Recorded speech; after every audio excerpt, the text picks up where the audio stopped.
Local Ingles Market, 10903 Anderson Road in Piedmont. It's the Powdersville location. Is this your local store, Alex?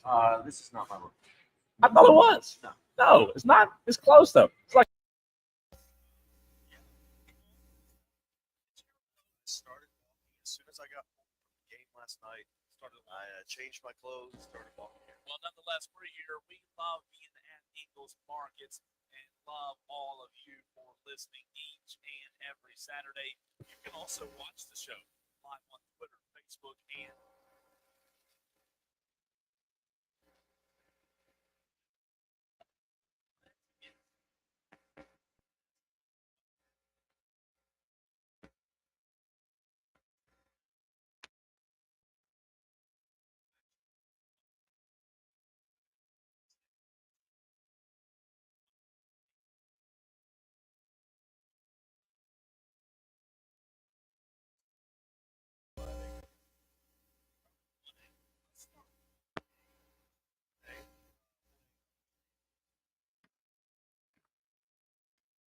Remember, Louisville's a 8 seed. Knocked off Abbeville last week. Knocked off C.A. They're Johnson hot, last man, night. right? They're headed to the Upper State Championship as an 8 seed, taking on 3-seeded Lamar, who got a 44-22 win over Hunter, Kynard, Tyler. Never last did night. like those three-worded schools. Yeah, You know, I mean, it's their tongue twister for sure. 1A Lower State Cross defeated Johnsonville 42-14. Bamberg Earhart a 48-20 winner over Carvers Bay. So Cross and Bamberg Earhart will meet up in the 1A Lower State Championship next week. In 2A, a big surprise to me last night, 42-7, Fairfield Central, a winner over number 1 seeded Clinton last night. was that a big surprise to you, That or was that a big surprise to everybody in the state of South probably Carolina? everybody in the state of South Carolina. Whoa! Except those in Winsboro and the Fairfield Central area. Fairfield Central, like we'll get into that game. Yeah. We'll get into it. But my goodness gracious, I didn't see that one coming. Well, Fairfield Central will get a matchup with Strom Thurmond next week in the Upper State Championship game, as Strom Thurmond knocked off Chester 31-8, the final in that ball game. In the lower state of 2A, Hampton County, a 56-6 winner over Manning. They will match up against Central of Pageland, 57-47 winners last night over Philip Simmons. Central of Pageland Central. I like it. I really have no idea about any of these schools you're reading off because I focus so intently on upstate schools, but I believe you. I think You could probably make up names at this point, lower state schools, and I would. let's see. In 3A, Powdersville, a 52-30 winner over Mountain View Prep last night. Big win for the Powdersville Patriots. And BHP goes into Woodruff. They get a big victory over Woodruff, 34-3 last night over the Wolverines. It is Oceanside Collegiate coming away with a 42-0 winner over Dillon. Not Dealing. Not Dillon. Not the over big people Dillon. Dealing. Yeah. And it is Newberry. They fall to the Coles homeschool team of Loris. No, I'm kidding.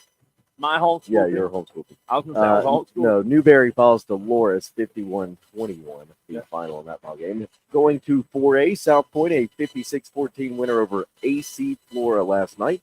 Westside and Camden, they go to overtime last night. 24-21 winner for Westside. South Florence in lower state 4A, 49-14 over North Augusta.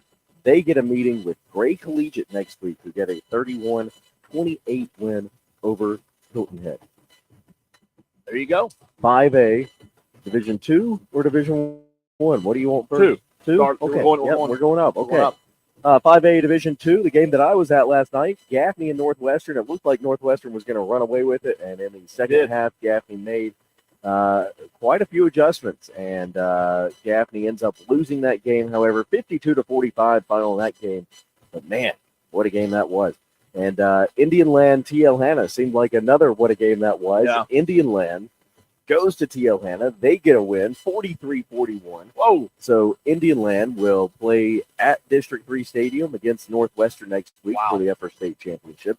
In Lower State, it kind of went how everybody thought it would go. Irmo defeated White Knoll 28-14, and Berkeley knocked off Myrtle Beach 61-14.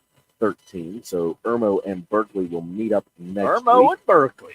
And then in 5A Division 1, the game that you heard right here on this station last night. Yep. Yeah. Dutch Fork and Burns. And look, I told you on, I guess, Wednesday night that I felt like Burns was going to keep this a close game, and it seemed like they did. Defensively. 21-0, Dutch Fork defeated Burns last night. Yep. We'll So get into it. so Dutch Fork will get a meeting with Dorman next week. Dorman, a 35-14 winner over Ridgeview. And then in the lower state, both road teams won. Somerville got a 1-point win over number 1 seed Carolina Forest, 29-28. Somebody told me last night, and I'm going to blame the guys that I was riding back with. They must have liked it. They told me last night Somerville lost. I said, what? Somerville lost? Well, I had it as Somerville won, but I have been known to have scores wrong before. I don't know. Well, I'll look it up. Yeah, we'll look. I'll look it up. Somerville. And Blame the James producer. Island, a 45-42 win over Stratford. Stratford. And also, that's all the scores, right? That's all of them. All the Wow. scores. How about that? From across the entire state. I am going to I'm going to blame Lane Fowler because it was last night on the way back from Dutch Fork. He or somebody else told me Somerville lost. So I am going to blame him for that. The wave, they got it done, Alex? According to Somerville's football Twitter page, quote, ball game. Your wave come from behind to defeat Carolina Wow. Forest. Wave win 29-28. What a game. So Somerville hosts James Island for the lower state championship next Friday. 1 point game? 1 point game That's on the road at Carolina I mean, Forest. I knew that was going to be Yeah. a tough one. Carolina Forest was really good. Yeah. Wow, what a win for Somerville last night. So those are the scores. I will get them up on the fanupstate.com in the meantime here in the next few minutes. But we'll get back to them in hour number 2. A big show coming your way if you're a high school football fan. Make sure you turn it on and leave it on. Also tell your friends and family this morning about the show if you haven't done so already. And help us get the word out. But we've got 3 guests coming your way this morning at 8:40 a.m. We will be joined by Jake Morris, the head football coach of the Dorman Cavaliers after a big win last night over Ridgeview. At 9 o'clock, we'll be joined by Russell Blackston of BHP. And at 9:10, not 9:103 according to our Twitter page, at 9:10. I was wondering. That's a new time zone. We will be joined by Paige Wofford, head football coach of the Northwestern Trojans. Probably was 1 a.m. or 2 a.m. when I typed that out this morning. So 3 guests this morning: Jake Morris of Dorman, Russell Blackston of Felton Honeypath after a big win, and Northwestern's Paige Wofford after what you said was a wild win, a wild finish in District 3 Stadium last night. We'll get into those games. We'll give you our thoughts on it. If you were at a high school football game last night, we'd love to hear from you. 844-326-3663. That's the Hub City Spartanburgers text line. You can also call the show at 844-326-3663. Again, we're live on Twitter, Facebook, and YouTube. You can watch the show on those 3 platforms as well. How did we do last night before we get into these games, Alex? Week 13 quarterfinals round. You and I went back and forth all week long on several of these, and we disagreed on only 2 games last night of 8. We originally only disagreed on 1, T.L. Hanna Indian Land, but you flipped from Northwestern to Gaffney, last minute? I think I flipped at like 1:30 yesterday afternoon. Had a hunch? Had a hunch. Felt Or you just can't pick against Gaffney? well. I can't pick. I can't pick against Both. Gaffney. So you and I only disagreed on Gaffney, Northwestern, Indian Land, Hanna. Now, last night I went 6-2. There were only 8 games that we picked last night. 6-2 put me at 265-62 on the season, 81% record. Alex, you went 4-4 last night and are now 260-67 on the season. Let's see here. The games that I got wrong. Camden, Westside. You and I both picked Camden. Did you say overtime in that one? That was overtime, 24-21. An overtime contest, a duel. What a game that sounded like it was. Camden, Westside. Westside gets the better of Camden, so I got that one wrong. And then I think I and everybody else in South Carolina might have gotten Clinton Fairfield Central wrong as well. I don't know. Maybe more people believed in Fairfield Central than you and I did. Alex, probably just not knowing as much about him as we did Clinton, right? Did you say that was a 42-7 score? 42-7. 42-7 score. So the two that I got wrong last night were Camden Westside. I picked Camden. Westside won. I picked Clinton, and Fairfield Central won last night. Alex, you got Gaffney Northwestern wrong. Yep. You got Indian Land TL Hannah wrong. Yep. I went back and forth on that one all week. You also were with me and got Camden and Clinton wrong as well. So 6-2 record last night with my picks. Alex again went 4-4. I'll get the scores from last night up to date on the fanupstate.com for any of you that just tuned in. We'll go back through them again in hour number 2. But let's start right here on the game that you heard right here on the Fan Upstate last night, Alex. Before we get into the other games, let's talk about Burns Dutch Fork last night. A 21-0 win for Dutch Fork over the Burns Rebels, and the season for the Burns Rebels comes to an end. Burns finishes the season 8-4 after a few really good wins and a few really tough losses.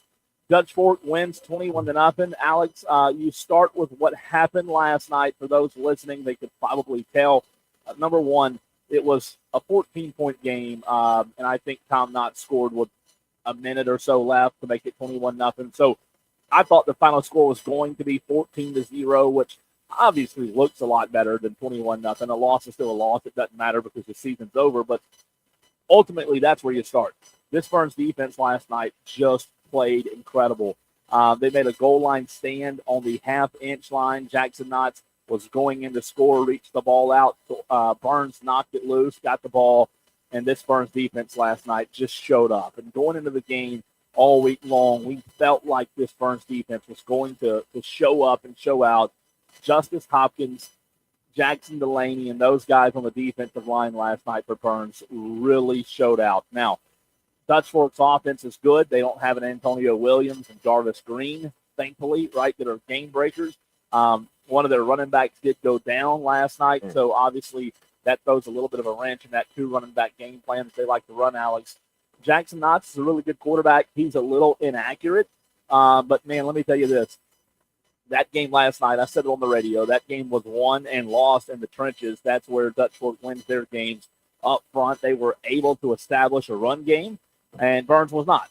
So when you talk about why Dutch Fork won the game, Dutch Fork was able to run the football. Their passing game wasn't incredible last night. I don't think Knotts had, 100 yards, did he? 8 for 20 for 70 yards. 70 yards. Yeah. So neither passing game was there last night. It was all of mostly ground game between Dutch Fork and Burns. Burns never got their run game going. I will say, though, what hurt the Rebels last night, defensively, they were phenomenal.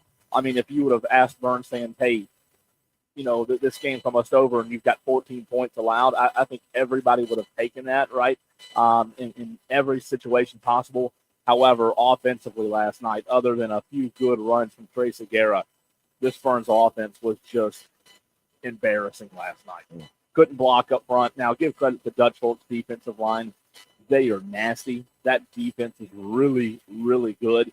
But, Alex, quarterback play the last 2 weeks, under 35, 40 yards of passing yards the last 2 weeks. This is a Burns offense that was able to pass the football a good bit early in the season. I mean, Kane Rogers threw all over PL Hannah and Irmo in the first couple of weeks of the season. But for whatever reason, I hadn't put a finger on it yet, this Burns offense got worse as the season went on.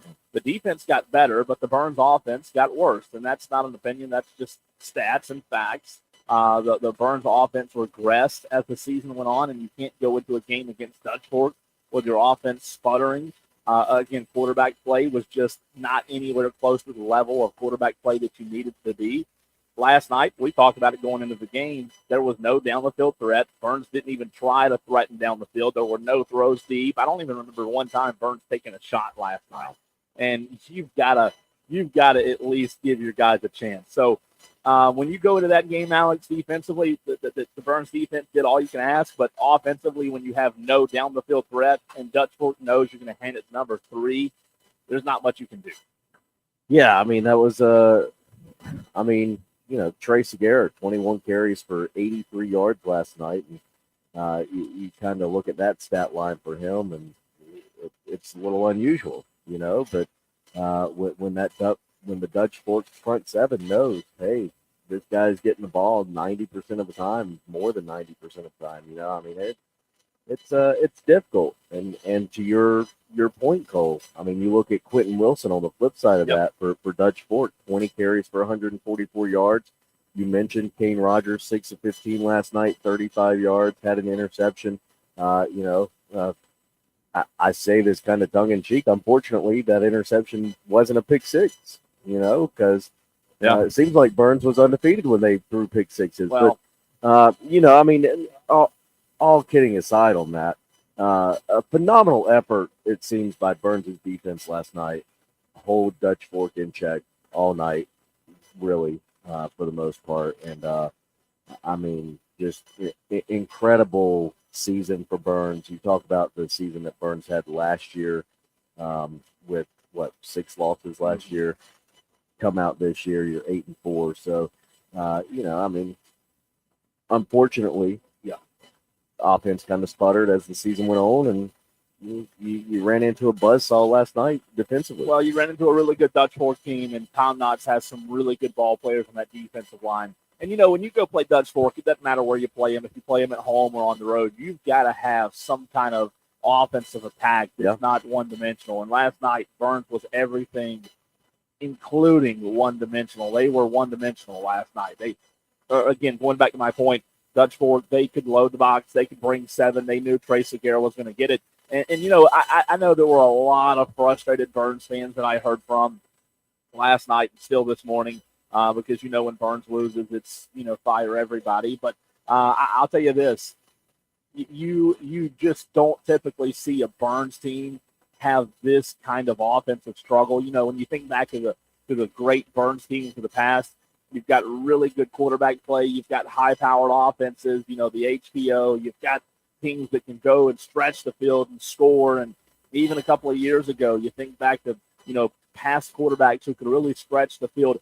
It is very unusual for Burns not to be able to get consistent quarterback play. And, it is disappointing. I know why a lot of Burns fans are disappointed is because you felt like this year you had a defense and a running back that could get you to a state championship just a couple of games away. But the fact of the matter is, I just call it like I see it. The quarterback play wasn't up to par. Quarterback play wasn't going to get you to a state championship this year. And you know what? I mean, that's on the coaches to figure out what to do going forward, right? Like, you have who you have, and no disrespect to the quarterback on the roster, but you've got to figure out how to make the most of your football team. You've got to figure out how to get the best talent on the field, whether that's talent from in the program, outside the program, whatever it is. As you know, Alex, Burns fans very restless after a playoff loss, and again, the ones I heard from last night, it is just Burns fans don't like losing in the postseason. And I'll say this: were there a lot of good things this season that Burns did? I think so. I think there were a lot of really good things, and to win 8 games, you'll take it. You played in the quarterfinals round, but Burns High School has to figure out how to have better quarterback play. I just, my opinion, you can get upset if you want. There's no way Burns High School can have the kind of quarterback play they had the past couple of weeks. It's just inexcusable. 23 yards and then 35 yards last night. That's not going to win you playoff games. And if that upsets you, I'm sorry. It's not meant to upset you. It's not to be taken personal, but quarterback play is really, really important. And for Burns High School not to have consistent quarterback play, it is shocking to a lot of people. So it'll be interesting to see what they do. I know they have Walker Burdett coming up. Kane Rogers was a senior this season, so he'll be graduating in the spring. But Walker Burdett, obviously a guy that they were trying to get more involved this season, had some bad luck with concussion. Ultimately, Burns has a lot of good pieces coming back in 2026. They're losing a lot from that defense as well, so it'll be interesting to see what they do defensively, but I trust Fred Cross. Fred Cross is one of the better defensive coordinators in the upstate. Just ultimately a really disappointing loss for the Burns Rebels last night, feeling like you went down there and defensively had a chance to win the ball game, but just offensively could not threaten Dutch Fork whatsoever. We'll continue the conversation. A lot more games to get into. Gaffney Northwestern, what the heck happened at District 3 Stadium last night? Also, T.L. Hanna, Indian Land. Belton Honeypath gets a big win over Woodruff. Clinton falls. Powdersville knocks off MVP. And Ridgeview falls to Dorman. A lot to get into. We'll continue the conversation next on the Fan Upstate. Clear. High school football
NCUA.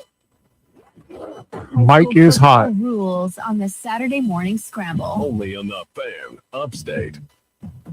Continuing the high school football conversation on the Fan Upstate. Good to be with you this morning. I'm Cole Bryson. Alex Guest to my right after a big night quarterfinals round of high school football playoffs. We're coming to you live this morning from 10903 Anderson Road in Piedmont. It's the Powdersville location. So good to be with Ingles each and every Saturday morning. Also want to say thanks to Founders Federal Credit Union for their continued sponsorship of the show. We love Ingles and we love Founders as well. A lot to get to. We've got Jake Morris coming up in about 13 minutes on the show, Alex. But we touched on Burns Dutchfork. Let's touch on the game that you were at last night. For those not in attendance, it was a wild one. I was following along. I was getting text message updates from a few people for a little while. And then, it seemed like as if the game was over, and then Gaffney comes storming back. And then, we have a couple of minutes left in the game, and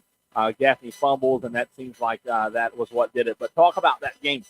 Gaffney at one point was down, 3 scores in that football game? Down 24-7 at one point in the second quarter of that game. Did you say 24-7? And then Northwestern again went on a little bit of a run again, right? And wasn't it 41-20 something? Yeah, it was. It ended up being 45-21 at one That's point. what I'm saying. 45-21 was the big lead that Northwestern had. But I saw the score and felt like, oh my goodness, 45-21 lead. You would think Northwestern's got that one in the bag, right? Yep, and that was about midway through the third quarter last night.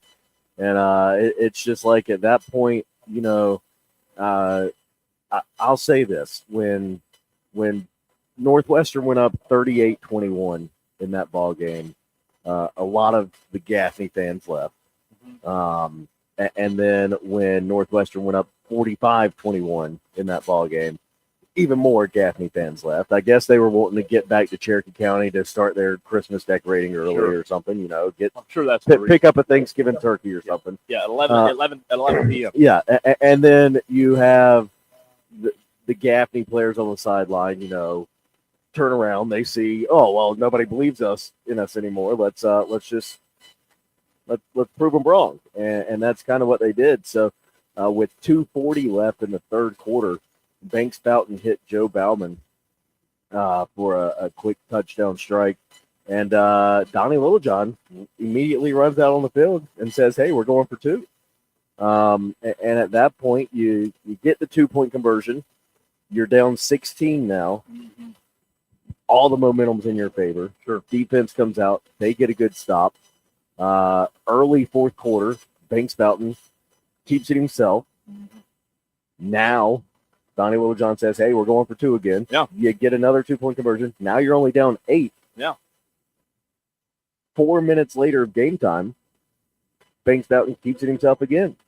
You get a 2-point conversion. All the momentum's going your way now. You've tied the game at 45 each. With how much time? With 7 minutes left. Tied the game at 45. And then Northwestern gets the ball back, and Northwestern just does what Northwestern does best this year. Typically we're talking about a Northwestern team that's an air raid offense. Sure. This year Northwestern more balanced, kind of ground and pound type deal. And Xavier Means just kind of carries that Northwestern team on his back, gets downfield, and Gaffney looked like we're about to get a goal line stand right at the 1-yard line. Xavier Means is able to get into the end zone, keeps it himself, and for those who don't know, he is their quarterback. Yep. And he goes up, he puts them up 52-45. That's with just under 3 minutes to play. And score for score. Yeah, score for score. So that's with just under 3 minutes to play, and then Gaffney gets the ball back. You feel like, well, Gaffney just had 3 back-to-back scores. All the momentum's in their direction, and just a dagger fumble. And you can't blame Banks Boughton for the fumble. He took a really big hit and just jarred the ball out, and Northwestern fell on it. And just ran the timeout from there. But, I mean, here's the thing, Cole. if you're a Gaffney fan this morning, yeah, you're waking up and you lost the game last night, but you can't be mad about the way that team fought back last night, down 45-21 at one point in that game, and at one point midway through the third quarter, in that game, and just fought back and absolutely looked like world beaters last night in that third quarter, fourth quarter, and unfortunately, realistically, if you look at it, the difference in that ball game last night is a punt return by Northwestern in the second quarter by Jonathan Spurgeon. Punt return for him that is really the difference in that ball game. Well, we talked about it on the flip side earlier with Burns Dutch Fork. If you go to Dutch Fork and hold them to 14 points for the majority of the football game, you feel like you got a chance. On the flip side, if you're Gaffney, you go to Northwestern, you just can't give up 52. You just can't. You score 45 points, and you should win just about every game you play, right? And 45 points last night, if you had told Gaffney fans, hey, you're going to score 45 points, I think a lot of Gaffney fans would have taken that. Sure. But 2 years in a row, this game has shown that defensively, when they get scoring, defensively, you've got to figure out how to make a stop. And again, Northwestern, a really good team. Last year they had Finley Polk at quarterback. Yep. And they were tough to stop. It's easier said than done. It's just, I know it's got to be frustrating because you feel like if you can go on the road in a playoff game and score 45 points, you've got a chance to win the game. But defensively, man, just not a – I don't know. From being there, did it feel like Gaffney was gassed a little bit defensively? Late? Yeah. Gaffney, the defense, and I mean, I'll just say it like it is. The defense was getting shredded all night, Northwestern – Gaffney came out. They got a score on their first drive, and it kind of seemed like Gaffney was going to stick in there with Northwestern. And then Gaffney just can't get anything going on their next three offensive possessions. The defense is on the field a good bit. We talked about it Wednesday night when we recorded the podcast that if Gaffney can keep their defense off the field, they might have a chance. And it just unfortunately didn't work that way. Yeah, and everything that could go wrong for Gaffney in the first half did go wrong. You talk about you had an onside kick that Northwestern came out and kicked, and it was kind of one of those situations where you knew they were going to line up to kick the onside. They got it. And they got it. Yeah, they got it. And so I mean, just everything that could happen felt like it did happen. What were the I tried to open it, but the 1984 HTML file that were sent didn't open. What were the total offensive numbers for both teams? 323 494 total for Northwestern, 323 on the ground, 171 through the air. Total was what? 494. Gaffney 343 total, 254 of that on the ground, 89 through the air. And what's wild? It just goes to show how good Northwestern's offense is. I mean, this is a Gaffney defense that's been really good this year. Now, at times they've given up a lot of yardage on the ground. That's been a kind of a bugaboo of theirs. But for them to go up there and give up 500 yards, that's tough. You almost feel like you have to just sit on the ball and let the air out of the ball offensively to keep their offense on the sideline. That's easier said than done, obviously. But I'll tell you what, I think it was a great season. Obviously, it didn't end the way a lot of the Gaffney fans wanted it to. Almost a historic comeback. I told a lot of people, we talked about it Wednesday, I felt like whoever won that game last night wins the state championship because, no disrespect to Hannah or Indian Land, I like Northwestern or Gaffney in that one, and then I like Northwestern or Gaffney in the state championship. And I told somebody yesterday, I said, this could be the state championship tonight, just due to the simple fact that the winner, in my mind, had a really good chance to win it all. And I think Northwestern is going to win it all now. If Gaffney would have won last night, I think Gaffney would have won it all last night. Obviously, you still had two more games to play, but I think those were the best two teams in Division II last night going at it. We'll see if I'm wrong there. But a great job by this coaching staff, I feel like, to get this season back on track after a 1-2 start. A lot of people wanted Donnie Littlejohn gone after the 1-2 start, and the job that he did and this coaching staff did, I think they did a good job of recouping what they could and turning it on and really becoming a solid football team throughout the most of the season. So a tough loss. Obviously, you never want to lose. It just happens that way. It's part of the game, right? and you figure out how to get better next year. But I'll tell you what, Gaffney, some of those players I saw for them that they're going to miss next year. I mean, Zion Ratchford, what a great career that kid had. One of the best football players on the field. Luckily, Kendaris Bailey's a junior, so he'll be back next year, Alex. But a great season, and the playoffs, man, only one can advance, and obviously that was Northwestern last night. I don't see anybody. Do you see anybody taking down Northwest Indian Land or whoever they play in Irmo, maybe? Northwestern Irmo maybe could be a good state championship matchup, but I don't know. If you're telling me Northwestern put up 500 yards on Gaffney, I just like their chances. I like their chances to win it all. Yeah, and you talk about Northwestern Indian Land. That game was for the region championship just a few weeks ago, back on Halloween night, a game in which Northwestern won 51-13.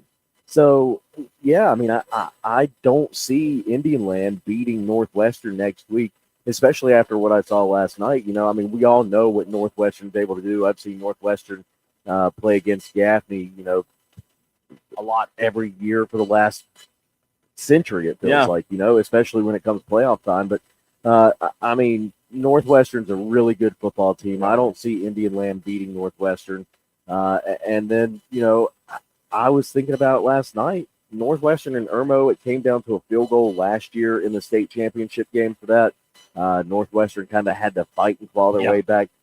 I think Northwestern is going to go and beat whoever comes out of lower state, more than likely Irmo. I think whoever won that game last night has a good chance. Obviously, Irmo's really good, but we'll see. Zach on the YouTube stream says, my Red Devils took one on the chin last night versus Fairfield Central. We good, John? I don't know what just happened. Zach says, my Red Devils just took one on the chin last night versus Fairfield Central. They jumped on us early and never let up in a 42-7 win at Clinton last night. The Griffins defense held Clinton to 117 total yards of offense. Zach, what a stat that is. Zach also says, hats off to Fairfield Central. They are a very good football team, and it'll be a heavyweight matchup next week with them and Strom Thurmond. That's a good point. That will be good to see Jersey Joe on the Facebook stream. Zach also says at halftime last night, Clinton only had 16 yards of total offense, which is crazy. And at the time, Javen Cook was held to negative rushing yards at the half. That is insane. And Northwestern, he says, now gets Indian Land, who they beat by 40-plus in the last regular season game, as you mentioned, Alex, as well. We'll take a break, continue the conversation. We've got Jake Morris, the head football coach of the Dorman Cavaliers, coming up next right here on the Fan Upstate.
97.7 FM Greenville. 97.1 FM Spartanburg. Streaming everywhere on the Odyssey app.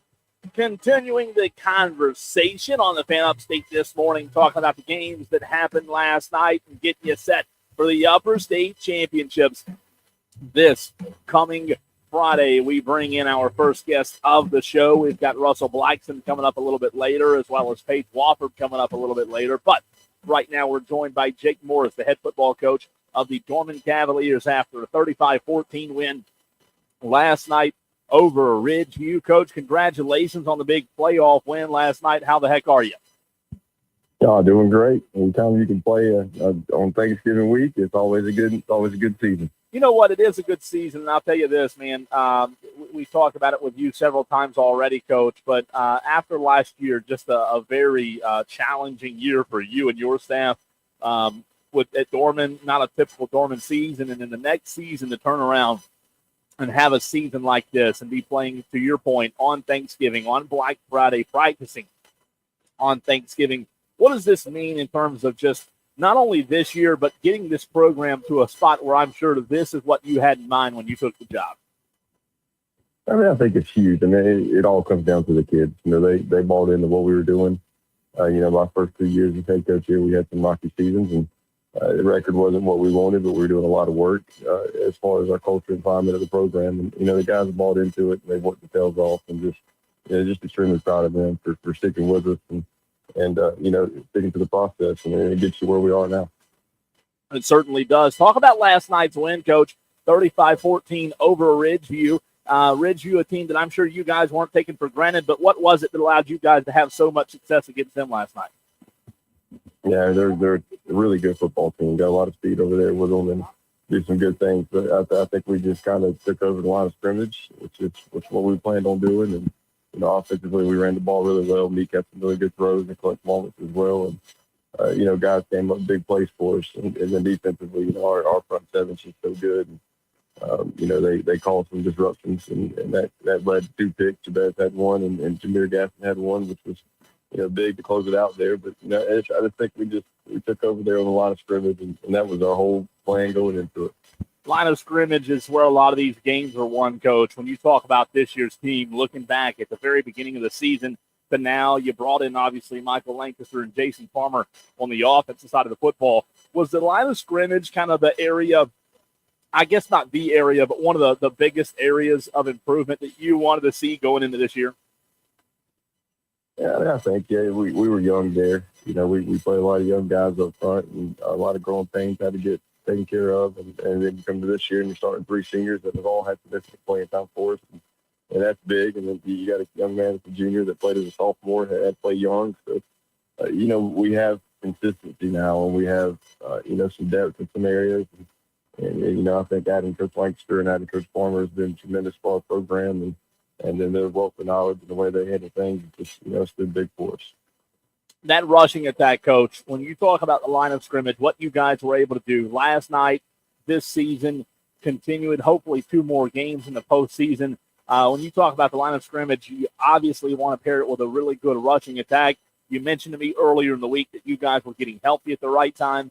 Do you feel like when you're at this point in the season and you have a defense that's as good as yours, you really can take the pressure off of your quarterback, because you guys just haven't asked him to do a whole lot this season, especially in last night's game.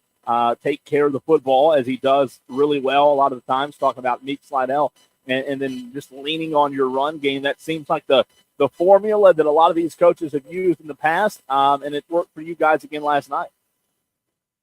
Yeah, I mean, I definitely think that's an area that you can use. And, when you got guys like Nick Means and Carter Nash and Isaac Tate back there throwing the ball for you, it kind of makes us all look like good coaches.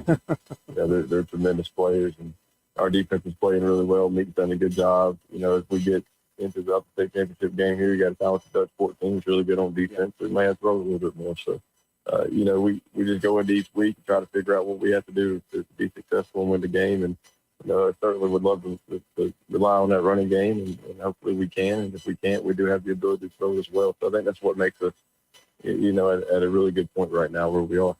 Talking to Jake Morris, the head football coach of Dorman Cavaliers, after the 35-14 win over Ridgeview last night. Coach, Ridgeview went up 6-0 in that first quarter.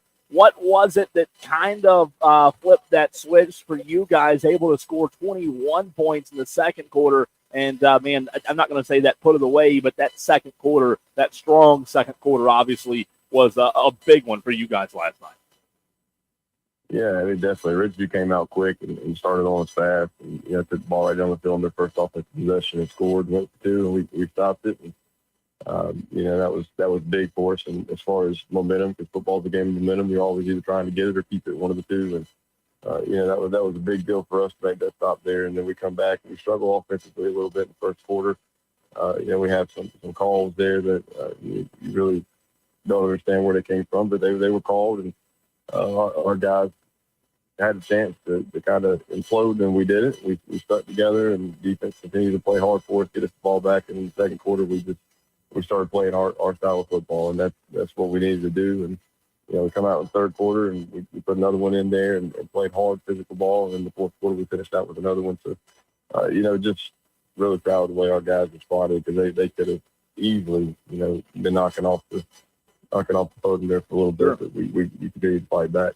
Coach, you mentioned him just a few minutes ago, and I know you probably hadn't had a ton of time to watch film on Dutch Fork yet, but you guys making the trip to Irmo to take on Dutch Fork in the Upper State Championship game, obviously going to be a very tall task for both teams, not just you guys, but for Dutch Fork as well. And when you look at what they've done this season, what do you know about this year's Dutch Fork team and what your preparation game plan might be to try to go get a win and punch your ticket to a state championship?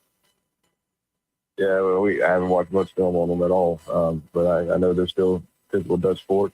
Coach Knott does a tremendous job, and that's always a really good program. We've had a lot of history with them in the past that I've been involved as an assistant coach. So, a lot of good games between the two of us.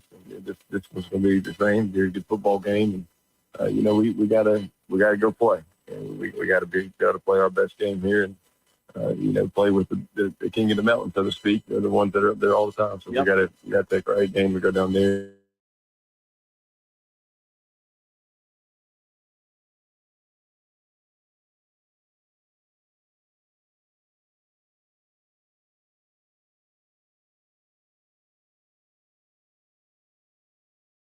Talk every year back in January. We talked about it. That what is our goal? And one of the goals is, we want to be practicing on Thanksgiving. And, we're right here at it. And so we wanted to win the region. We did that. And we wanted to win a playoff game. We do that in the next playoff game. And now we want to practice on Thanksgiving. And the next one's obviously, we want to play in the state championship game. So just big for these guys. They put in the work. These kids, I can't tell you enough how proud I am of these kids and how hard they've worked.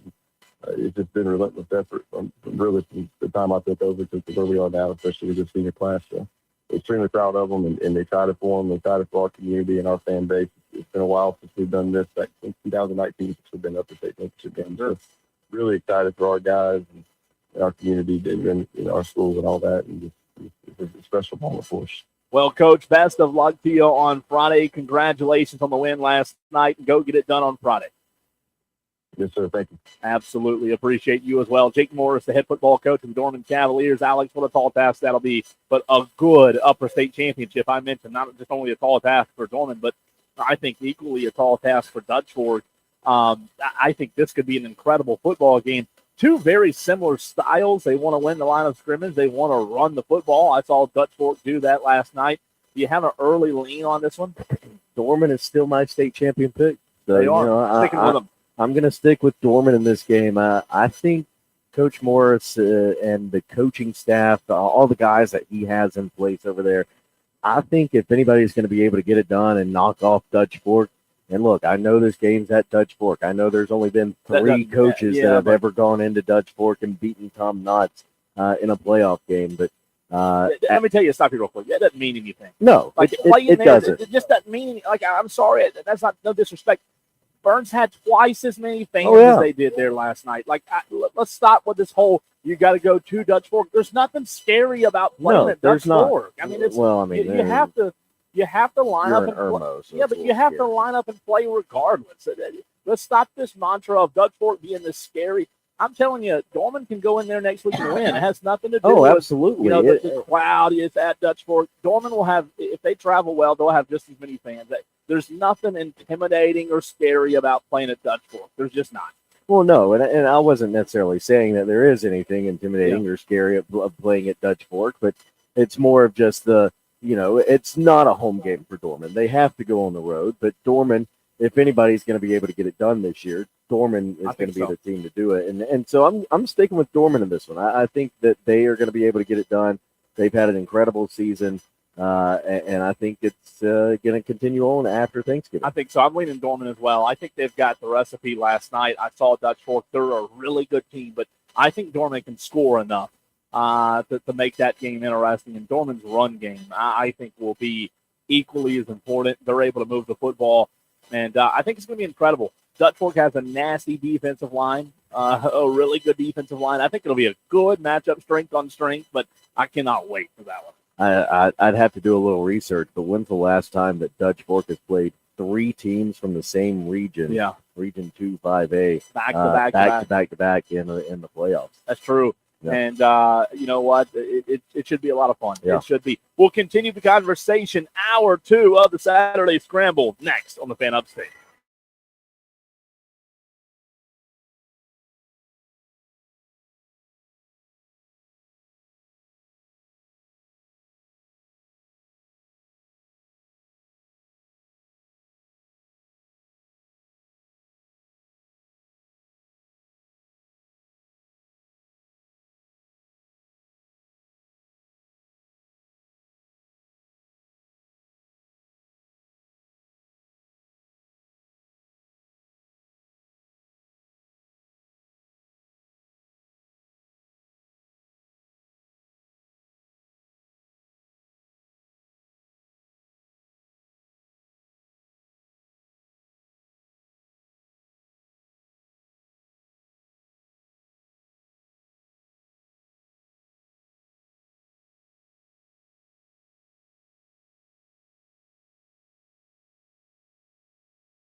It is hour number 2 of the Saturday morning scramble coming at you live from 10903 Anderson Road in Piedmont. It's the Powdersville location. We are live at a different Ingles each and every Saturday morning. I'm Cole Bryson, Alex Guest to my right, as we continue the conversation of what happened last night in the high school football world and get you set for the Upper State Championships happening this Friday night. I want to say thanks to Jake Morris of Dorman for joining us in the first hour of the show. And we go right back to the phone lines where we're joined by Russell Blackston, head coach of Belton Honea Path. Coach, good morning. Congratulations on the win last night. How the heck are you?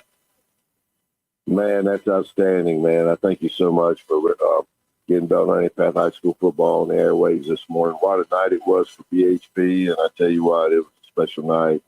Our kids were outstanding. They certainly were, Coach. A 34-3 win over Woodruff. You and I talked earlier in the week, and we talked about this matchup on air all week leading into last night's game. But the number one question I have to ask right off the bat, how in the world were you guys able to subdue this potent Woodruff offense to only 3 points last night?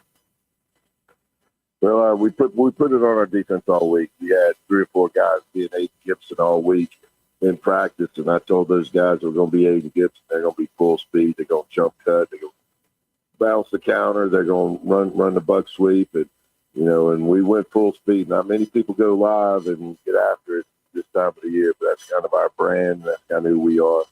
Aiden Gibson had 10 rushes for 16 yards in the football game. He was -1 yard rushing at the half. That kid's a phenomenal player, but our defense wanted to step up and make sure things happen for Belton Honea Path High School.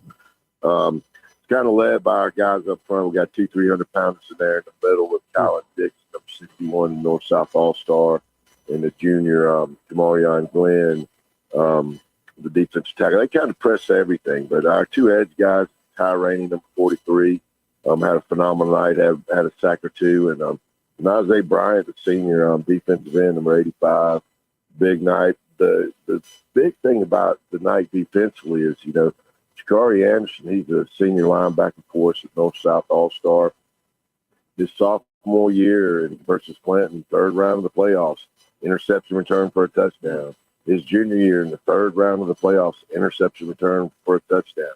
His senior year in the 4th quarter with a couple of minutes to go in the game, another senior interception return for a touchdown. I mean, it's phenomenal. He finished, man, with like 50. We do tackle points at BHP. He finished with like 56 tackle points. Wow. Had a big tackle on the kickoff to start the game. That guy fumbled the football. He didn't get called a fumble, but that was a fumble, and but we didn't get that one. But he did get a fumble in the first quarter. The guy was phenomenal, man. He needs to be on everybody's radar, and he's a player. You always say big-time football players step up, make big-time plays, big football games. And that's what that senior linebacker, Shakari Anderson, did. Coach, do you get any offers, any interest from anybody? Yeah, he's got some. He's committed to Anderson University right now, and that's a great place. Coach Bobby Lamb's done an outstanding job over there. And, that's a good one, and we're tickled for that. And just saying, see, I tell you what, also, Todd J. Watson, our Swiss Army knife, plays every position we have on the field at the skill position. I think he had 8 catches for 80 yards or so. He had one big one. Kind of lines up and finds their best player and kind of takes them out of the game. Our quarterback, Noah Thomas, 3-year starter, and just makes it happen with his legs and his arm. He had a couple long rushes. I think he finished about 70 yards rushing, maybe. Wow. Just phenomenal night. Hey, another note for you, buddy, is this senior class, 49 wins and 5 losses. I don't know how many programs can say that. And, my hat's off to this program today. We're going to celebrate it. And here shortly, we're going to get everything working towards Powdersville. No doubt. Coach, what a crazy stat that is. Congratulations on that to those seniors. You talked about quarterback Noah Thomas, his ability to just do enough through the air, get you guys going, and also a threat with his legs as well. I mean, you talked about it earlier in the year when we had you on, but when you've got that guy with as much experience as he has paired with everybody else, you sometimes just go to practice and wake up feeling as if this team, at the end of the day, obviously things can happen and you can get beat on any given day, but do you feel like this is one of the more talented teams you've had?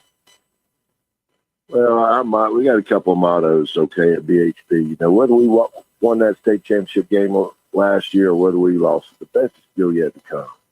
You know, we feel like the best is yet to come here at BHP, and our brand is tough people win. And if you're going to be tough, you got to be tough every day. You know, we still do some board drills there a couple of times a week still, and I feel like this team's talented. I think we're led by our defense. We believe that defense wins the championship, and offense controls the game. And, you know, we're able to, if they pack the box with Noah, if they pack the box, we're able to go over the top of our receivers. You know, so we're the biggest thing we've done this year is we're outstanding on special teams at this point. You know, and we do those very first right out of the gate when we start practice. We have a scout report on our special teams, just like, you know, colleges and the pros do. And we have where we want to kick the ball, put the ball, and all that stuff. So my hat goes off to our coaches and our players. Just very, very humble this morning. Yeah. You know, being 13-0 on Thanksgiving week. Certainly special to practice on Thanksgiving as well, right? That's right. Going back to our Woodruff game, our first touchdown of the game, Woodruff had a cat blitz and from the corner, coffin blitz from the corner. And, you know, man, I wish I could say it was a check, but it wasn't. It was the play we had called, and they just happened to blitz the corner. We had a daggum wide receiver screen out there, and we had a convoy in front, untouched for a touchdown. I told our team before the game we was going to have an unsung hero step up. You know, our big-time players going to be that big. Sure. We'll have an unsung hero, and that was that junior wide receiver, you know, 6'4", about 180 pounds, you know, and just takes that thing all the way to the house. And, you know, kind of gets up there on the board. You know, they're at 7-3 at halftime. You know, just excited for these young kids. And somebody said it 2 weeks ago, the good old days. And we talked to the team about the good old days with mama and grandma and aunt and uncle. And, you know, and I've been telling our teams, these are the good old days right now. We need to make sure we're humble and we're grounded and we're part of it with our feet on the ground. No doubt. Well, Coach, congratulations on the win. Congratulations on the season. I know it's going to be a tough one on Friday, but you guys can certainly do it. Best of luck Friday. Hopefully we're talking to you again next Saturday morning. Man, one of our mottos is one more time. That's what we are in the playoffs. We get to have one more talk in this thing. That means players are still alive. This season's not piled away. I like it. Coach, congratulations. We'll talk to you soon. That's Russell Blackson of Belton Honeypath after a big win last night over a really good Woodruff team, Alex.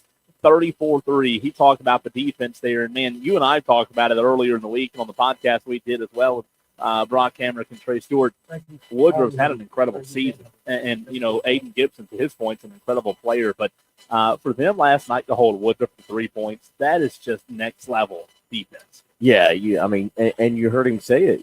Aiden Gibson, Woodruff's star running back, held to 16 yards. That is rushing. Insane. Had negative yards at halftime. I mean, just absolutely insane.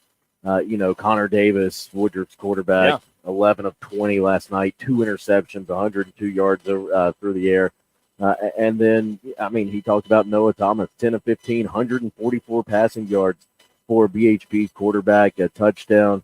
And then Noah Thomas, you know, also 63 yards on the ground. And then Cam Robinson, 23 yards on the ground. MJ Earl, 122 yards on the ground on 26 carries. So, I mean, BHP just able to really get it done last night. A huge, huge win over Woodruff last night, 34-3. I mean, just incredible effort by that BHP team. And so they had 3 guys go for over how many? I mean, 3 guys go for 195 total yards rushing. So, yeah. A really good rushing attack. Led by MJ Earl, 122 yards on 26 carries. How about that? You know, he mentioned it. He mentioned it. When you have a team that has as many weapons as they do, you can't really just hone in on one thing. And for Belton Honeypath to go on the road and to Woodruff, I think that's a statement win. You know, we talked a lot about BHP last year just because of how dominant they were, right? And the running back that they had. Yeah. But this year, it just seems as if they might be a more complete team, Alex, and I think that's scary. Do you have an early lean on them in Powdersville?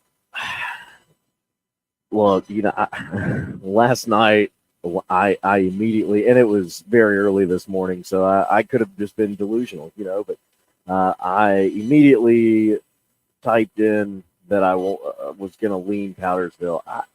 I really don't know, Cole. This is one that I'm going to go back and forth on all week. I'm going to eat my Thanksgiving turkey on Thursday and let that put me in one of those food comas while I try to figure it out and go from there. But I mean that's going to be a good. I think that's going to be the game I go to next week. Would that be at Powdersville? Because they were the one, right? Yeah, that's at Powdersville. It's really the only game that we have in the coverage area that is local, and so just kind of. Hey, you're not far from that game right now. Yeah, we're not. It's just right down the road. Yeah, a couple miles. So it'll be fun to see how that game plays out next week. I don't know who I'm picking. It's going to be a good one. I'm leaning Belton Honeypath, obviously. Can I pick that game after the first quarter? No, you cannot. You're not allowed to do that. I think. Can I pick it after after the first? I think Powdersville's going to be ready. I mean, Robert Muffler's done an incredible job there this year with those guys, and no disrespect, but I feel like Honeypath might be a little different of an animal. We'll see. I could be wrong. You play the game, right? But that's what you play the game for. Let's go back to the phone lines. Keep the conversation rolling right here on the Fan Upstate as we bring in our third guest of the show, third coach already this morning. We bring in Northwestern's Paige Wofford after a 52-45 win last night over Gaffney. Coach, congratulations on the win last night. How the heck are you, sir? Thank you, guys. Doing well. Just appreciative to get a victory over that crowd, man. They're really, really good. So we were happy to get a win for them. No doubt. You told me, you said it earlier in the week, playing Gaffney in the postseason, you know what you're going to get. Coach, let's talk about you guys and how that game played out last night. Able to jump out, get on them. Third quarter, you feel like you have a comfortable lead. What was it in the third quarter where you felt like, as the head coach of Northwestern, Gaffney was able to mount a comeback? They were actually able to tie the football game. As you said, you guys came out on top, and that's all that matters. But what, in your mind, what allowed the tide to turn last night in the third quarter in favor of the Indians? We threw an interception. We had all the momentum in the world and threw an interception there on our side of the field. And they capitalized on it, got a 2-point conversion, so they're down 8-16. And then I don't know if it was that next possession or the possession after where we had another turnover, kind of a fumble that we had a very good, very, very good officiating crew last night. Those guys are excellent. They did a great job. But the ball, they said the ball was on the ground. Our guy was tackled. They said the ball was on the ground and Gaffney was on it. And I still haven't seen the ball on the ground yet. Just based on the film, we got 5 angles of film. So, but turnovers like that in games like that are huge. And when you're dealing with 16, 17-year-old kids, the emotional swings there you get from that sort of thing, you got to calm them down or pick them up. And fortunately, we were able to pick them up enough to where we were able to move the ball down there on offense and get the last touchdown, and then defensively made the last stand and got a turnover, and we win the game. So, it all came down to just that one turnover. Otherwise, we're going away with it. And Coach, it's interesting. You talk about momentum swings, especially in the postseason, where it feels like everything's magnified, right? Every big thing, every little thing's magnified. When you guys do have those pendulum swings and the momentum shifts in the other team's direction, who is it that kind of gets you guys back grounded? Is it the leadership on the team? Is it the coaching staff? Who is it that kind of has to set the tone and say, hey, guys, let's get this train back on the tracks? Well, I think it starts with the adults. It starts with the coaches. And if you didn't see Mike Elko's interview from last week when he spoke about the comeback against South Carolina, that'd be a good kind of something to look up. He made a great point. When things are going bad, it's up to the adults and the coach to talk about the good. And when things are going good, sometimes it's up to the coach to talk about the bad. So, just try to stay calm, stay level-headed, don't flip out. A few years ago, I would have been flipping out on that sideline and burning the whole stadium down. But last night, we've been around a little bit. We've got a lot more experience. We kind of know how these things go. And, the game's going to turn. There's going to be a chance there to get the ball back and to move the ball and score. And flip it around, and then but you've got to have players on the team. You talk about leadership. You got to have players on the team that kind of embrace that sort of thing too, and are kind of looking for the right answer at that moment. And if the adults are giving the right answer, and you got kids that are receptive to it, then you're going to have a good chance to kind of stem the tide there, and then kind of stop the bleeding, so to speak. Coach, talk about, as we're joined by Paige Walford, the head football coach of the Northwestern Trojans, talk about Xavier means, what this kid means to your football team. He had a really good game last night. He's had an incredible season, but somebody who can just make plays. For those out there listening in the upstate that haven't seen Xavier play, how would you describe his play, number one, and then number two, what he's meant to your team in 2025? His favorite player is Lamar Jackson. So we get that kind of, I don't know if he tries to tailor his game after that, because he's a very coachable young man. Yeah. His father's a football coach, so he's got that kind of smarts, kind of street smarts on the football field. He's seen a lot of football. He's paid attention to it. It's important to him, but he can really make things happen with his legs, and then throws the ball very, very well, very accurate. Does a great job in that aspect as well. So, he's electric with the ball, electric in the open field. He runs a 10-700, so he can really go and stretch the field that way. But then his arm strength, last night he threw a couple of really, really nice dime touchdowns to our receivers that really kind of, got us going and got the score the way it was. But we were talking, I've got a saying in the back. I always keep this in the back of my head. And no offense to people who are big on stats, but we have a saying that stats are for losers, right? So, but his stats this year have been maybe the best single season. And I say this without doing a whole lot of research, but a bunch of research. The first season for a 2,500-yard thrower and a 1,000-yard rusher. Wow. In Northwestern history for a quarterback. We've got to go look that up now. I've got to go confirm that. We've had some really big, Gage Maloney was an absolute dual threat there a few years ago, Mr. Football winner. Sure. But I don't think he had 1,000 yards rushing. We've had some big-time quarterbacks that could really, really run, but I don't think they were 2,500-yard passers. Back in the day, 2,500-yard passing was like 10,000 yards passing. Yeah. So, I'd have to ask some of our historians there, but 2,500 yards passing, the season's not over yet. He's got another game, and 1,000 yards rushing. He's got a chance to, the way he does it and the way things turn out, he could be could even, go to 3,000. I could see that happening if things, have to go that way, if we need that to win a game. So, and then, Coach, when you talk about pretty exciting player. I'm sorry to cut you off there. When you talk about what he can do on the ground, how much of a help is it to have a guy like Nigel Smith last night, 18 for 167? Do those two complement each other in your mind in the run game? 100%. They've got to account for Xavier.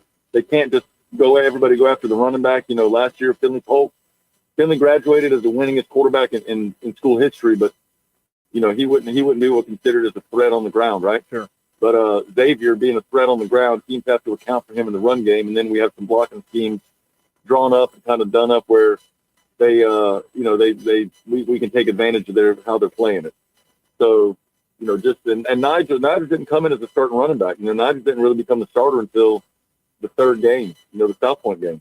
Or the fourth game, whatever game that was. I think it was the fourth game. We had another player that had an injury that set him out, and Nigel was ready to go and knows everything to do and just runs really, really hard. He's not real big, but gosh, he can really go. And we're happy to have him. But it all starts with that offensive line, of course. We've probably got the biggest offensive line we've had since I've been here as far as size. Probably since I've been here, the best overall offensive line, because we've got so much depth at it, too. Last year we had to put in a guy that played JV the whole year at right guard. To play the second half against Catawba Ridge and didn't miss a beat. He stepped right in. So that was really good to see, and kind of goes back to what we tell the kids about in our team culture of development and getting kids ready to play. And that we were happy for that. So Nigel and Xavier really, really complement each other. We had Cam Vance in the backfield a little bit last year too, last game, and that kind of really adds a whole nother dimension to it. So we're always looking for ways to get our playmakers the ball, and this year we've been pretty successful doing it. Coach, what do you know about this Indian Land team? Obviously, they had a big win last night over T.L. Hanna, and you guys are very familiar with Indian Land, a game that really wasn't close the last time you played each other. Do you think things could be different now that they're playing better and to be the postseason? What are your first thoughts on this matchup Friday night between you guys and Indian Land? Yeah, they pose a lot of problems for the other team. You know, defensively, they've got some really good players, some linebacker core, some defensive linemen. They've got one of the best defensive ends that we've ever seen. That number 32 there for them is an excellent football player. You know, he just got a Clemson offer, I think last week or 2 weeks ago. You know, he's got a high motor. How he fell down to the North-South game, I have no idea. I'd like to see the defensive ends for the Shrine Bowl. Yeah. Because that cat at Indian Land is has to be one of the best players in the state, you know, offensive or defensively. And then they put, you know, Sequel Patterson there, probably the number one overall athlete, offense and defense in the state, Sure. maybe in the Southeast. You know, he does it all. Last night he came in at quarterback and took them down the field quite a few times and then had the game, you know, stealing interceptions. So when you're playing a team like that, you know, the previous game 3 weeks ago might as well be 3 years ago. That's right. Because they can make changes. Coach Hastings does a great job, and his staff are excellent at adjustments and at doing things the right way. And that game a few weeks ago, you know, it was an anomaly. You know, that was just some things went our way early and just kept falling our way. And, you know, if sometimes you get in games where you got a decision, a heads or tail decision, and you seem to always make the wrong one. Well, that was a game where everything just kind of fell our way. You know, the coin always went to whatever we were calling. So, you know, it doesn't happen always that way, and I wouldn't expect it to happen this Friday. I would expect a very good high school football game. Well, Coach, congratulations on the win last night. Appreciate you taking time to join us this morning. Best of luck to you guys, and hopefully we're talking to you again this time next Saturday. Yeah, man, happy to be here, and I really want to thank y'all for covering high school football. You know, I think y'all are doing a great thing with it, so thank you very much. Well, appreciate you as well. That's Paige Walford, head football coach of the Northwestern Trojans. You heard him right here on the Fan Upstate after a big win. Alex, we've had 3 coaches on this morning, Jake Morris, Russell Blackston, and now Paige Walford. Let's take a break and continue the conversation. We've got the Upper State Championship bracket set, our final thoughts on what happened last night, and looking ahead to this Friday, Black Friday football. We'll talk about it next on the Fan Upstate.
Member NCUA. This is a Saturday morning. Mike is hot. Powered by Founders Federal Credit Union and your local Ingalls Market. This is the Fan Upstate. 97.7 FM Greenville. 97.1 FM Spartanburg. Streaming everywhere on the Odyssey app. High school football quarterfinals in the books last night. Some really good games in the upstate of South Carolina. I'm Cole Bryson, joined by Alex Guest. Saturday Scramble continues as we're live this morning at 10903 Anderson Road in Piedmont. It's the Powdersville location. Want to say thanks to Ingalls Market. We're at a different Ingalls each and every Saturday. Also want to say thanks to Founders Federal Credit Union. Alex, bad news. We only have 2 more Saturday Scrambles left for 2025. Can you believe that? I was hoping you wouldn't say that. Does that make you sad a little It bit? does. It makes me sad. It goes by too fast. Unless you're a DJ 11, that DJs 12, Friday 13, night. 14. This is today marks our 15th show this year. Do you know that? Wow. I was 15. counting, by the way. That's why I was silent for a second. I took my shoes off to count. But 15th show we've done this season. Is that why it smells? Yeah, I do. Okay. And 2 more to go. Next Saturday, we will be. Where will we be next Saturday? Are we in Landrum, the big Landrum. city of Landrum. That's right. The second time we will be in Landrum in 2025. Yeah. So excited for that next Saturday. As we'll be live 8 to 10 a.m. Alex, let's go and take a quick tour down memory lane of what happened last night. All of the scores from last night, we hit them right off the bat at 8 o'clock this morning. But what happened last night? Here are the scores with Alex Jeff. We'll go 5A to 1A now. Let's do it. Cole. Dutch Fork, a game you heard here on this station. Dutch Fork, a 21-0 winner over Burns last night. They get a home matchup against Dorman next week in the 5A Division I Upper State Championship. Dorman, a 35-14 winner over Ridgeview. In Lower State of 5A Division I, Somerville, a 1-point come-from-behind win over Carolina Forest, 29-28. And it's James Island, a field goal difference winner over Stratford, 45-42. So Somerville and James Island, they will rematch next week. And that, my friend, is for a lower state championship. A game that came down to just 5 points in the regular season. Somerville, a winner in that one. In 5A Division II, Northwestern defeated Gaffney 52-45. That's going to be in my top 15 games that I've ever been to. Had Gaffney won, it'd probably be in like the top 5. Really? But top 15 finishes in that game for sure. 52-45, Northwestern a winner over Gaffney. Yeah, last night. I'm sure it helps to see a good game when there's actually points. Yeah. I didn't see that. Indian Land, a 43-41 winner over TL Hanna. I think the final offensive play of that game for TL Hanna, I think I saw, was a big deep pass, and Indian Land picked it off and ended up winning that game. Irmo gets a win over White Knoll, 28-14, and Berkeley 61-13 winners over Myrtle Beach. So lower state 5A Division II will be Irmo hosting Berkeley next week. That could be a good game, by the way. It could be. I think that's a 1-2 matchup. Yeah. In the lower state. In 4A, South Point, a 56-14 winner over AC Flora. And South Point will now host Westside next week. Westside 24-21 winners over Camden last night in overtime.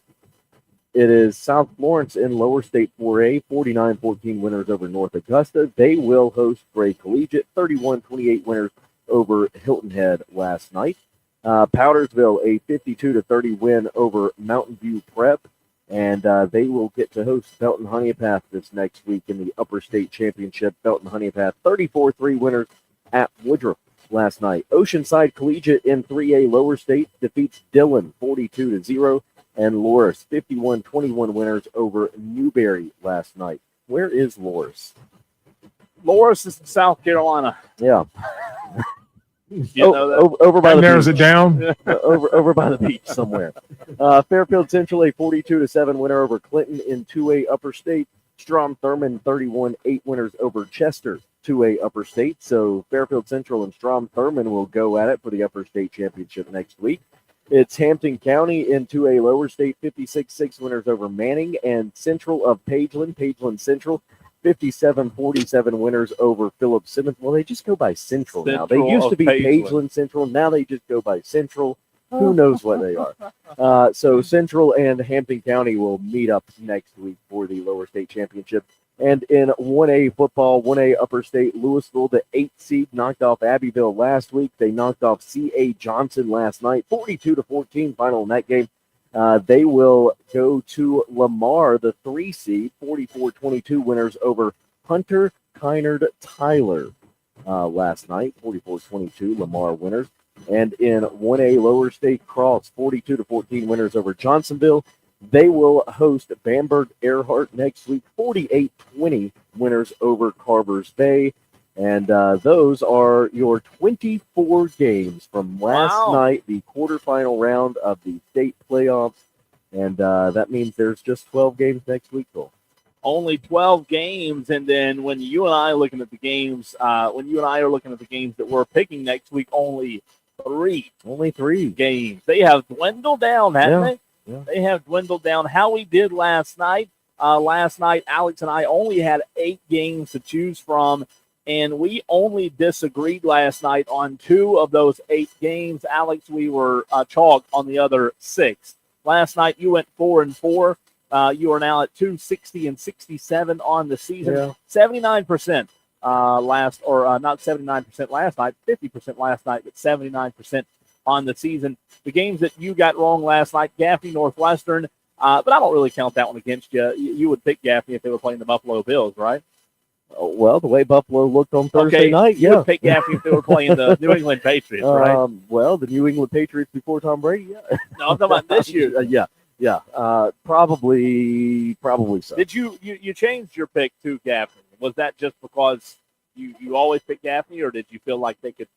I mean, they obviously put together a valiant comeback. Yeah, no, I said it Wednesday when we did the podcast. I really had a gut feeling that Northwestern was going to win that game, but I wanted Gaffney to win, obviously, because of my ties to Gaffney. But then also, so that way we have more than 3 games to pick next week. We could have had so you were hoping you picking them put good juju. Yeah, I think I leaned Northwestern earlier in the week, just kind of give Gaffney a little bit of motivation, because players, they pay attention to what pundits like you and I pick, even though I don't know that they should really pay attention to what I pick after how I went last night. But no, I had a feeling that I was probably going to flip to Gaffney all week, but that one was just a really difficult one to choose. But yeah, you're right. I'm probably not ever going to pick against Gaffney. They could play, the Kansas City Chiefs, and I'd pick them. Homer.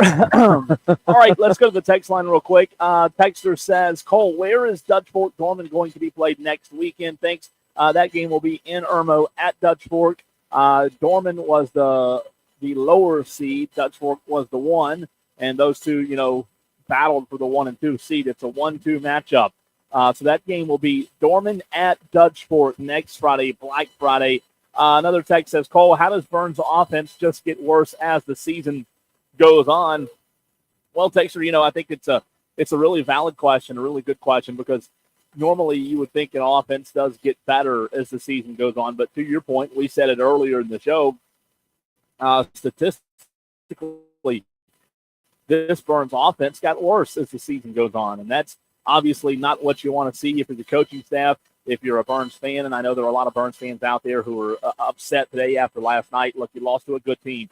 It was a 14-point game for the majority of the game until Dutch Fork scored right there at the end to go up 21-0. But I know it's tough when you feel like you go down there and hold them to 14 points and you feel like you give your offense opportunity after opportunity to do something. They limited Trey Segura last night, 70-something yards. He really couldn't break that big run that Burns was kind of counting on to get them on the scoreboard. Dutch Fork's defense is legit. So to answer your question, Texter, I'm not a coach. I don't get paid to coach and figure these things out, but I will tell you my opinion because that's what I do. I will give you my opinion. I think quarterback play is really important, and I just don't think down the stretch Burns got the consistent quarterback play that they needed. A lot of times when the quarterback's really good, when you have a team with a really good quarterback, that really good quarterback can cover up deficiencies within the game, and I think back to some of the great college quarterbacks who have done that. Really good players can cover up deficiencies, but on the flip side, when you do struggle at the quarterback position, obviously it makes everything else look bad as well. And I think to answer your question, Burns just couldn't get consistent quarterback play down the stretch. Last night, they never one time threatened to go down the field. I don't think they ever threw a ball over 10 yards last night. They didn't take a shot against Dutch Fork. It was a very one-dimensional vanilla offense last night that Burns ran. You kind of saw what was coming, and Dutch Fork knew what they were going to do. They were going to hand it off to number 3 and hope that number 3 broke one off for a big score. That didn't happen. Dutch Fork's defense, their defensive front's really good, and they subdued the Burns offense and did not let them get going. But again, Dexter, I said it back in the very first hour of the show. Burns is known for having good quarterbacks, and this year, the past couple of years, Burns has not had the quarterback play that they're used to, and that's no disrespect, but the numbers are just that. They're numbers, right? And you've got to figure out how you can get if you're Burns, you've got to figure out how you can get better production from the quarterback position, because you do have a guy in Tracy Guerra who's next level. You did this year have an elite defense. I mean, an elite defense, holding teams to 17 points a game all season long on average. So you've got to figure out, plain and simple, how to get more from your quarterback position. That's where it starts. The quarterback touches the football every single play, just about, and you could argue he's the most important player on the field. So that's where I would start, and we'll see what Burns is able to do next year. We'll take a break, continue the conversation. Alex, let's look at those games happening and give our predictions on what happens next Friday, Upper State Championship Friday, a few days away. We'll put a bow on the 15th edition of the Saturday Scramble next. Phantoms.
and sell out. Bourbon and Bacon Fest tickets are great gifts Here we for go. bourbon lovers. Get your tickets at bourbonandbaconfest.com. Mike is High hot. school football epicenter for highlights, news, and interviews. A Saturday morning scramble on the Fan Upstate.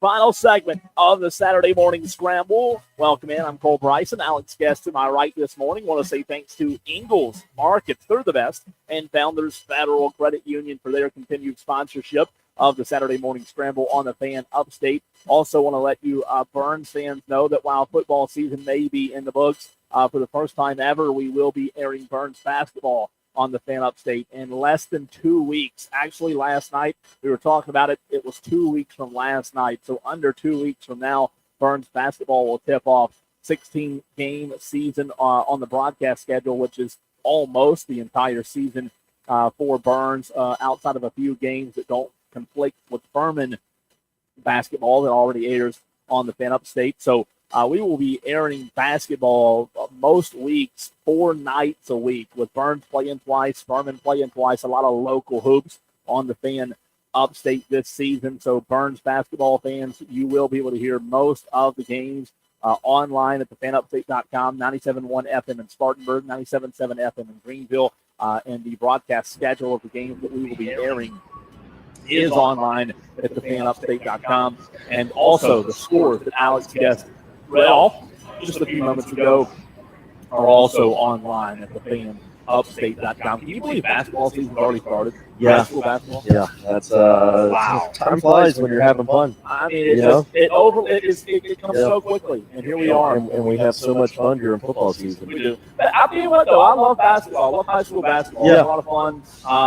The teams in our region, Region 2, 5A, and the teams in the upstate, we spend a lot of time talking high school football because this is a high school football show. But, Alex, when you look at the upstate as a whole, we have some talented basketball programs, man. Some really good coaches, some really talented teams, and there are a lot of good basketball teams. So if you're a high school football fan, I encourage you to do the same with basketball. Support those, not just boys teams, but those girls teams as well, because they're a lot of fun. And I'll tell you this, you know me, I am as nervous right now as a cat in a room full of rocking chairs because I like to prep, I like to be ready, I like to be, studied up. And Alex, less than 2 weeks, we're airing Burns basketball, and I've been football. So I'm not going to talk to you for 13 days. I've got to get my mindset, Alex, and get ready for basketball season coming up. Yeah, unfortunately for the folks at home that love listening to us every Saturday morning, we do not do a Saturday morning scramble basketball edition. Not yet. We should do that though. Not yet. We should I would like one Saturday off, please. I mean, I already missed, just so you know, I already missed the entire deer season just because of this show. I would like to deer hunt on a Saturday one time. Oh, man. Okay, Well, is that possible? you'll get that never. I mean, No, 2 Saturdays in December. I mean, come on. Can I have one Saturday where I can go sit in the woods? Look, I mean, it's that time of year where there's just so much going on, and we love every bit of it. And it's 78 It- degrees yeah. today. What is up with that? I was sweating last Oh my night. gosh! Dang. Gosh, it was humid. I was in Irma. I think I was. Yeah, well, it's 95, always 95, felt yeah, good. felt like, right? You're going to Clemson today? Yeah, I'm going to Clemson Furman today. It's supposed to be. I think it's going to be a short T-shirt. I think so. Not typical for this time of Yeah, year. taking the family to a game. My wife's a Furman grad. There you My go. brother coming into town for Thanksgiving, so we'll just all all be be there. Furman Clemson showdown, in which, by the way, a game you will hear right here on the Fan Upstate. James Scott and the crew, they will have the Pepsi countdown to kick off a little bit later, but that game you will be able to hear again with James Scott. James just does a tremendous job with football and basketball. I think I'll be in the stands listening to Dan. You should sit underneath them. That way you can watch the game. I'll just and yell and listen to crowd them at my the same time. Yeah. That would be incredible. So we'll have that game for you a little bit later on the show. Also want to say thanks and give a shout out to 2 of our producers who have been holding it down with Eagles Market videos all season long, not only for Burns, but for Saturday Scramble and Furman. John Galloway and J.J. Solomon have done a terrific job back in the Eagles Market videos, anchoring the coverage, and will continue to do so. so for the remainder of football season and basketball. But this is it for Furman football. This is it. Football season is in the books for 2025. But you know what? We'll snap our fingers, Alex, and spring ball will be here before you know it. We'll be getting ready for 7-on-7 just around the corner. You never know. And only 2 Saturday scrambles left. So shout out to those guys who have done a terrific job back in Eagles Market Studios. All right, we've got 3. Then there were 3 games to choose from next week, Alex. Now I believe it is mathematically impossible, unless you really pull a Houdini for you to catch me now. You are 5 games behind me, and we only have 3 games left. So we will see if you can close the gap. I think you and I might, though, be on the same page with these 3 games. Yeah, I think so. Dorman at Dutch Fork Friday. Let's talk about this one. Dorman is a really good football team. And we had this debate last night with the radio crew and a couple of guys after the game, after we got off the air. We're talking about Dutch Fork and Dorman. I think it's strength on strength, Alex. Dutch Fork's defensive line's really good. Dorman wants to be up front and be physical and run the football, right? I think it's strength on strength matchup. I think this will be a really good game. It would not surprise me either way. If Dorman won, it wouldn't surprise me. If Dutch Fork won, it wouldn't surprise me. I will tell you this. I think Dorman has the horses offensively to get it done. Last night, you saw that Burns did not have the horses offensively to get it done. What you have to do against Dutch Fork is you have to be able to have enough of a passing game to allow the run game to open. Last night, Burns had nothing when it comes to a passing game. Therefore, they could not open up the run. Dutch Fork honed in on the run game. They honed in on Tracy Guerra. When you go play Dutch Fork, they're a very good team, but you can beat them if you can have some sort of passing game. If Meek Slidell and Dorman can complete some passes, I think he's typically like the 7-11 kind of guy, right? 6 of 9, 7-11, somewhere in that realm. If they can pass the ball a little bit and hit on some big third downs, I think Dorman has the horses, and then especially defensively with Polo Anderson in the secondary, I think that defense of Dorman can really subdue Dutch Fork's offense.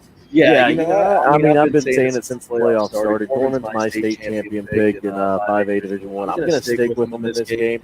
You mentioned it, Meek Slidell. Again, I think to just kind of have like one of his normal games. I think they'll be able to move the ball a little bit on that Dorman or on that Dutch Fork defense. They're good though. Dutch Fork is a good team, and I've not seen them in person this year, but we all know what Tom Knotts and Dutch Fork is able to do. But I think this game's going to stay close throughout, and I think to your point, Cole, I think Dorman does have the horses.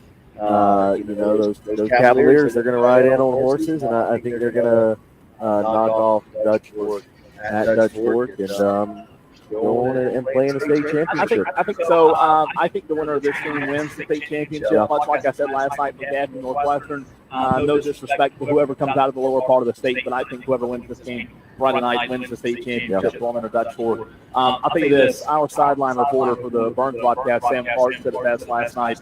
Dutch Fork offensively, Alex, they're not flashy this year. They're not sexy. They don't have Antonio Williams. They don't have a Jarvis Green. But it's like death by 1,000 paper cuts because they're disciplined, they're sound, they know what they're doing. Oh, and by the way, they're physical. They run the football well. I will be interested to see if Kyle Henry, one of their running backs, comes back. He got hurt last night in that game against Burns. It looked like maybe a pretty serious injury. That'll be a big question mark as to whether they have him on Friday. But it's frustrating. The reason it's frustrating is you feel like, man, they're not flashy. They're not sexy. You can do it. You can do it. You can do it. But guess what? They just keep getting first down. They just keep getting first down. They just keep getting first down. So I think to what you said a minute ago, I do think Dorman has the guys to do it. I also think that Dorman's coaching staff. By the way, you've got several head coaches on that staff. I think that staff will have a game plan. And if I had to pick right now, I'd pick Dorman. I don't know if that pick will change or not, but I believe in what I've seen from Dorman. I think Davion Anderson in the secondary is one of the best players that I've seen all year. Obviously, the punch from mid. He will have a lot to do with Dutch Fork's success or the lack thereof. I'm telling you, no disrespect to Dutch Fork, but that guy is going to be a big part of the game plan for Dorman to win. I think if you put him on one of Dorman's best players, I will say Jackson Knotts He's not like the best quarterback I've ever seen in my life, but I will tell you this: he's a good little runner. He ran last night and had some big runs. It was 3rd and 15. Burns was down 7 in the third quarter. 3rd and 15. He picks up 17 yards from his leg last night. So Jackson Knotts he's slippery. And I think you've got to be cognizant of that, and I think Dorman will be. So you're picking Dorman. If I had a pick right now, I'd pick Dorman. I think Dorman's the better team, Alex. When you talk about complete team, they've got a really solid team in 2025. West Side at South Point. West Side with an overtime win last night over the Bulldogs of Camden. What a win it was last night for Brian Lane's squad. Does that continue, Alex, in your mind, or does South Point win on Friday? I think South Point wins this game on Friday. I think it's going to be another close game, but I just think. Yes, West Side, had they turned their season around since that 0-4 start, absolutely. They've won now 9 straight. 9 straight wins now, but you're going up against a little bit different beast in South Point, and South Point's just a really good football team. They got a win over Northwestern. That was Northwestern's only loss on the season, is a loss to South Point. Played a really, really close game with a really tough team in Huff out of North Carolina. And that's their only loss, is that Huff game back in week 0 of the season. I'm sticking with South Point in this game. I think this game's going to be really close throughout as well, though, and could come down to a field goal or a touchdown. I think so as well. I would lean South Point, but you can't count out West Side. They've been there. They have the experience. I think that'll be really interesting to watch. And then the last one for you, Belton Honeypath making the trip to where we are this morning, Powdersville. You have Powdersville written down on your pick. Are you confident in that? Are you going to stick with that? I'm not 100% confident in that, Cole. I'm leaning 55, 60% Powdersville right now.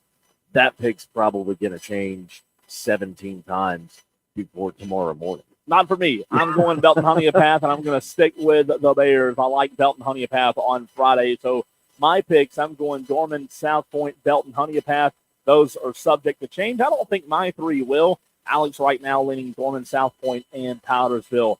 For today, I'll tell you what, I want to say thanks to Jake Morris, Russell Blackston, and Paige Walford for joining us earlier in the show. Really good stuff there from both of those guys. And as always, appreciate all of you listening and watching the show, however you have done so. He's Alex Guest. I'm Cole Price, and we'll see you again next Saturday morning where the state championships will be set. And we'll talk about it right here on the Fan Upstate.